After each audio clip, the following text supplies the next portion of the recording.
Hello viewers, இன்றைக்கி நம்ம பார்க்க போகிற ரெசிபி என்னன்னு பார்த்தீங்கன்னா பாசிப்பருப்பு சிப்ஸ். இதுக்கு தேவையான பொருட்கள்லாம் என்னென்னு பார்க்கலாம். பாசிப்பருப்பு 1 கப்பு, கோதுமை மாவு 1/2 கப்பு, மிளகுத்தூள் 1 டீஸ்பூன், நெய் 2 டீஸ்பூன், உப்பு, எண்ணெய் தேவையான அளவு. இது எப்படி செய்யலான்னு பார்க்கலாம். ஒரு கடாயை வச்சு மிதமான தீயில் பாசிப்பருப்பை போட்டு லேசாக வறுத்து மிக்சியில் போட்டு நைஸாக மாவை அரைச்சி எடுத்து வச்சுக்கோங்க.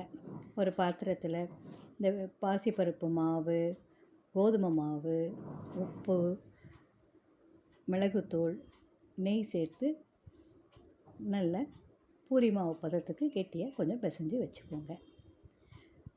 ஒரு மணி நேரம் ஊற வச்சுட்டு சிறு சிறு உருண்டைகளாக்கி மெல்லிய சப்பாத்தி மாதிரி நல்லா திரட்டி சிறு சிறு துண்டுகளாக அதை போடுங்க. கடாயில் எண்ணெயை விட்டு காய்ச்சதும் இந்த துண்டுகளெல்லாம் போட்டு பொரித்து எடுங்க. இதுவே பாசிப்பருப்பு சிப்ஸ் செய்கிற முறையாகும். செய்து பார்த்துட்டு உங்கள் ஃபீட்பேக் எனக்கு சொல்லுங்கள். மீண்டும் ஒரு நல்ல ரெசிபியில் சந்திக்கலாம். தேங்க்யூ.